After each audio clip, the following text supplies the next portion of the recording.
Lesson 7.3, we're going to only do one thing, and that is factor when we have ax squared plus bx plus c when a is equal to 1.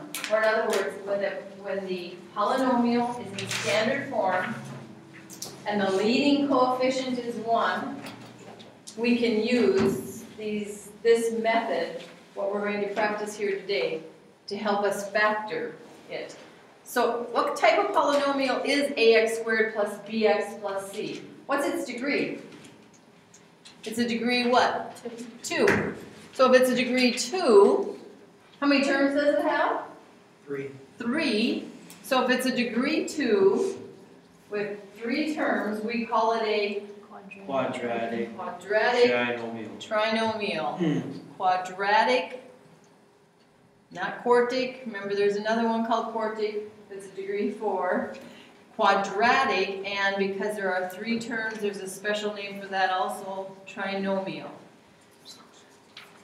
So when we have a quadratic trinomial, there are 2 possible ways to factor it. One of the ways might be to GCF it, and then you'll have a monomial. A GCF it's a monomial, and after you divide that monomial term out of all 3 terms, you'll still have a trinomial factor.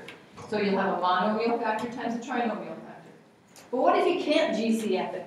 Or what if you need to see if you can factor it even some more?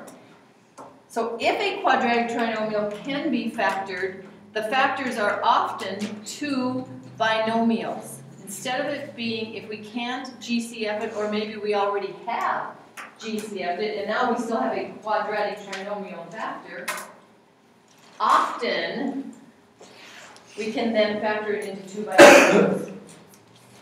So if the leading coefficient a is 1, so if you have a 1x squared, which we typically don't see it written that way, how do we typically see a 1x squared written? Just x squared, right? They don't show the 1. So if your quadratic trinomial begins with like an x squared term, then you know your a is equal to 1. If your a is equal to 1, then each binomial factor, remember we're going to have 2 binomial factors just like over there, each of those factors will begin with the square root of the trinomial's leading term. So if that leading term is x squared, what's the square root of x squared? X. So both binomial factors would start with x. And then each binomial factor will end with, because remember a binomial only has 2 terms. So it's going to start with that square root of the first term, and it's going to end with the factors, things that multiply, the factors of the trinomial's last term, c, so that third term of the trinomial, and it's typically going to be a constant. You're going to look for what are factors of that last term that will add up to, so in other words, they have to multiply to be the c value, but yet at the same time, they have to add up to the middle term's coefficient, b. So our goal is going to be today to figure out, because we're always going to have the a is equal to 1, so our beginning term is always just going to be the square root of x squared, or maybe it'll be m squared, then it would be m, or maybe it'd be y squared, then it'd be y. But what we're going to have to really determine is what's that last term of each binomial factor going to be, because they don't necessarily have to match, and we have to figure out what they're going to be. So here's an example for you. We have this quadratic trinomial. First thing you're going to do today, and you're going to get in this habit, even when a is equal to 1, you're going to identify the a, the b, and the c. And that's going to be important because we're going to use that a lot.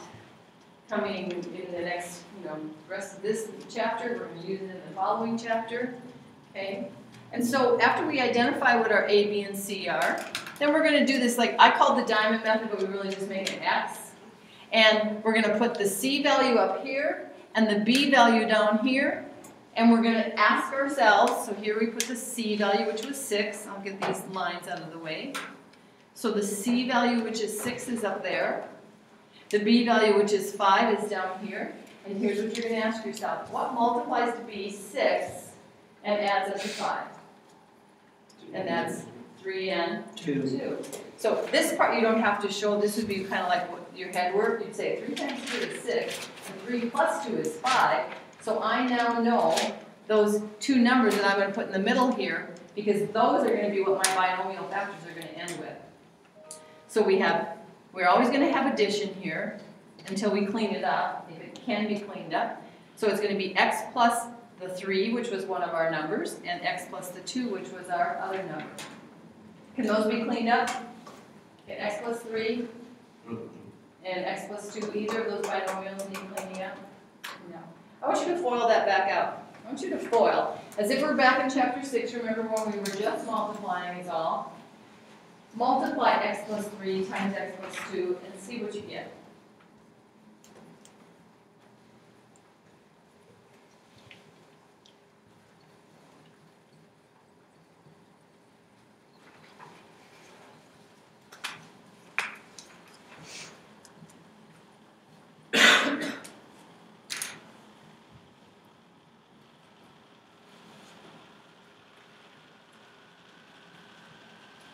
Same. And isn't that what we want? So what if we stick a plus sign between those two? What if we put a plus sign between x plus 3 and x plus 2 instead of putting them back to back on multiplication? Would we get x squared plus 5x plus 6? Yeah. So whatever name we rename it means the same as the original polynomial. So I want you to notice something that went on here. So why did we pick it to multiply BC and add up to B? What was our C value again? 6.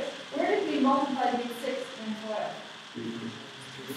In the end, the last step, didn't we? We took those last two parts of the binomials times each other. And then where did the 3 plus 2 ever come into play? Remember, we said 3 times 2 is 6, and then we said 3 plus 2 is 5. Where did that come into play?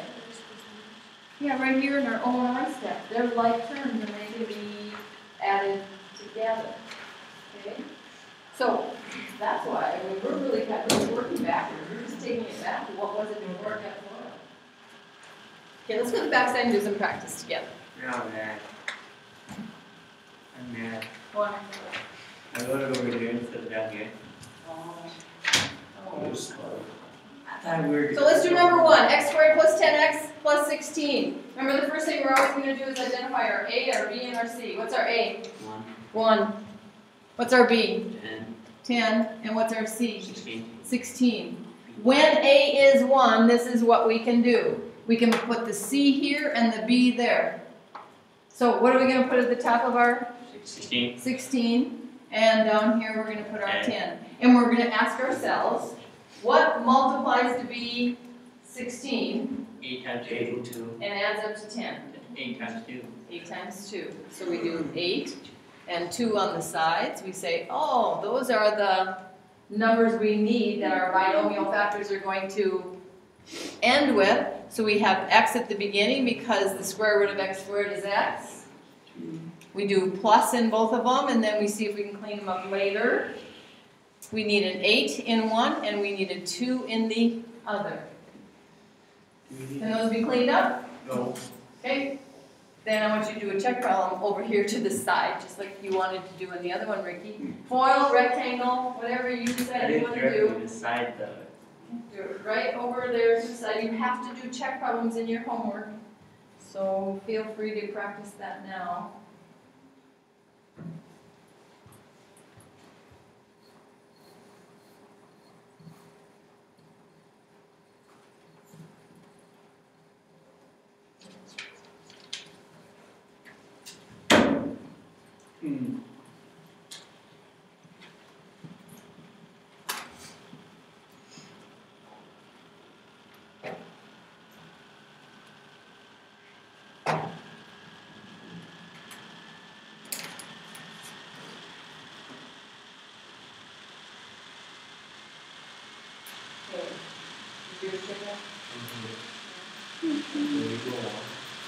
Okay, I want you to go ahead and try number 2 on your own. Do the check problem too, because remember it has to check out. If it doesn't check out, then there must be a problem. Oh, we will go on subtraction. What do we do with subtraction? Oh, we just add that.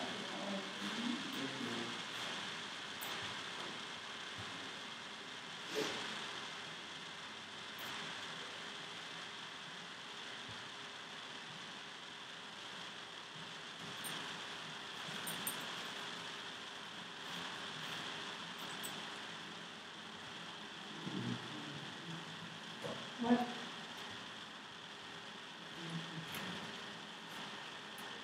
Trouble? You're stuck? Right here where I'm stuck? Are you as far as I am? Yeah. Oh, Well, except for the figuring out what A and B is, I'm still working on that, but I got the stuff written down. you got the A, B, and C? No, I'm writing it down right now. Do the check problem when we think we have the answer. When you think you have the answer, do the check problem, see if it legitimately multiplies back out. This is easy. Don't be afraid.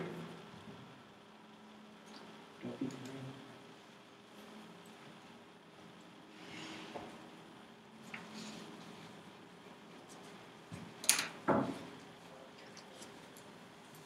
I have the answer. This is easy.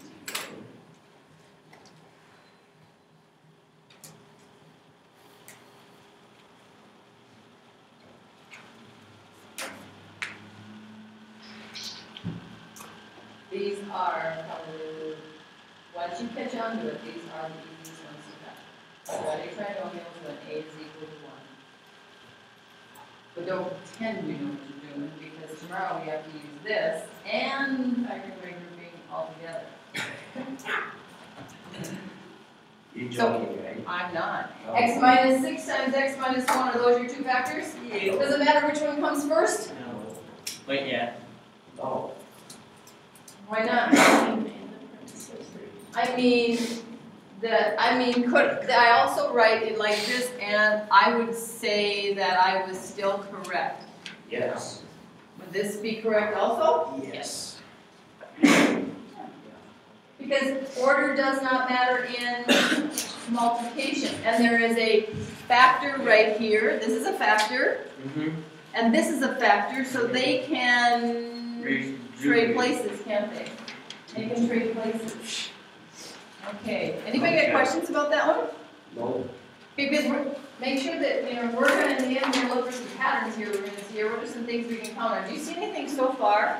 Like, what happened in our binomials, our final cleaned up answer for number 1? What's going on in the binomials? Addition, subtraction, sum of each? They always begin with X. Well, they always begin with X, but that wasn't what I asked, I said, let's look at the subtraction and the addition. Well, if it says In number 1, what's true in both binomials? They're both addition. In number 2, they're both subtraction. subtraction. So they're either going to be or, but they cannot. When are they going to both be addition? There's two. When it's all of its When it's addition. in what, Matt? There's two addition signs.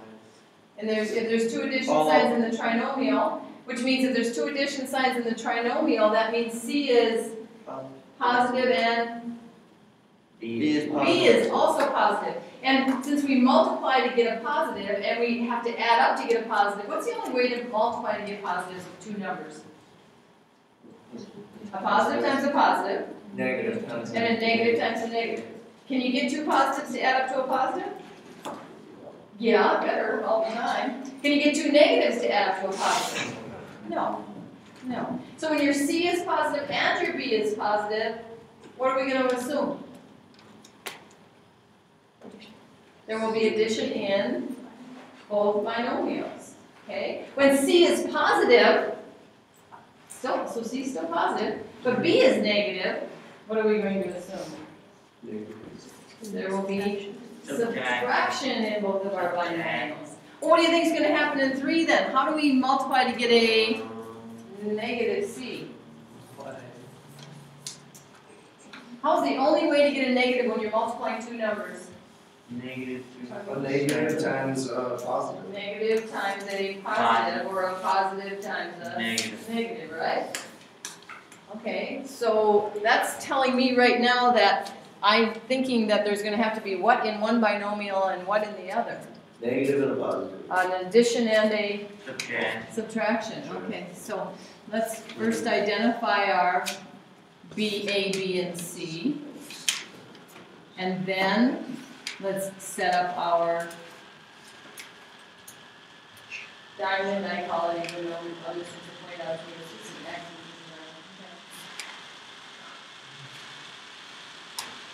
and what multiplies to be negative 21 after the before? Negative 3 and 7. Negative 3 and positive 7, negative 7. Positive. Positive 7, which therefore means that we have x plus until we clean them up. We have x plus negative 3, we have x plus 7. Cleaned up, we have x minus 3 times x plus 7. Subtraction in one, addition in the other, like we predicted we should have. FOIL it out, rectangle it out, horizontal it out, vertical it out, check it out. In other words, do a check problem and make sure we are right. It's your job.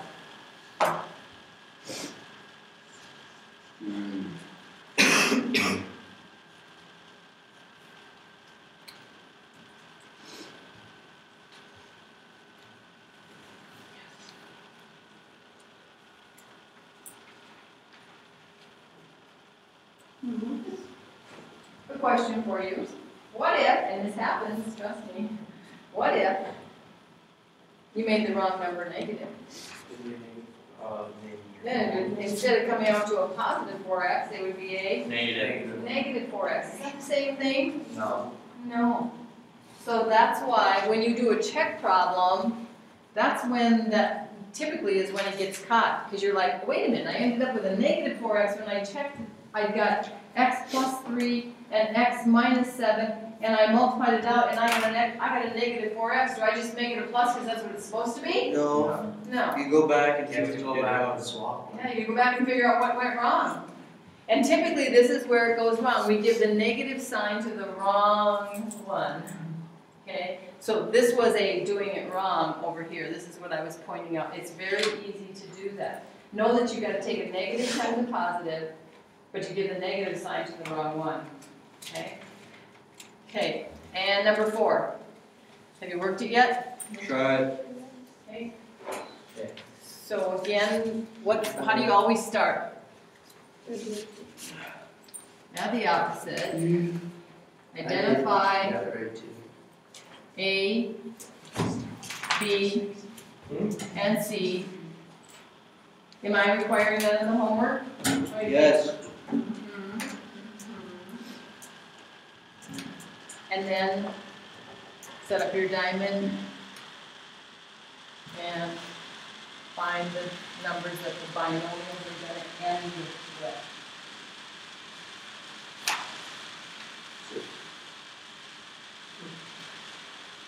So, I have a question.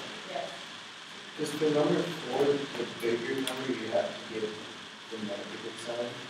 So when it's both subtraction and the original one, does that usually mean that the bigger number is the negative?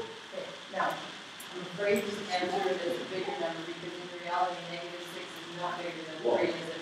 But the one that's further away from 0? Yeah, the one that's further away from 0 is like And the then negative when one. it's just one negative, like a number 3, And then B value is the positive. closer one will have And of course, the one would be the one that's going to be negative. negative. Good observation. So what are our two numbers here? 6, 6 and positive 3, which means our factors are what? X plus, or X minus, or yeah, negative 6 and then X plus Okay, and then cleaned up, they are 3. X minus 6. x minus 6, x plus 3. And as a final step, you're going to do what? Check it. Top. You're not that good at this yet. You think you are. I know some of you are like, I get this. This is easy. I got this. I got this. I give you a checkup quiz tomorrow right away at the beginning of class. Sure. You ready? Oh. Probably fail. How would make it? Devin up here isn't doing his check problems. Oh, there they are. They stopped though once you got to 3. Okay. So Can we do the checkup problem tomorrow? In the morning? can Or whatever? we do one at the Yeah. beginning of class and see? We'll see. Yeah. Okay.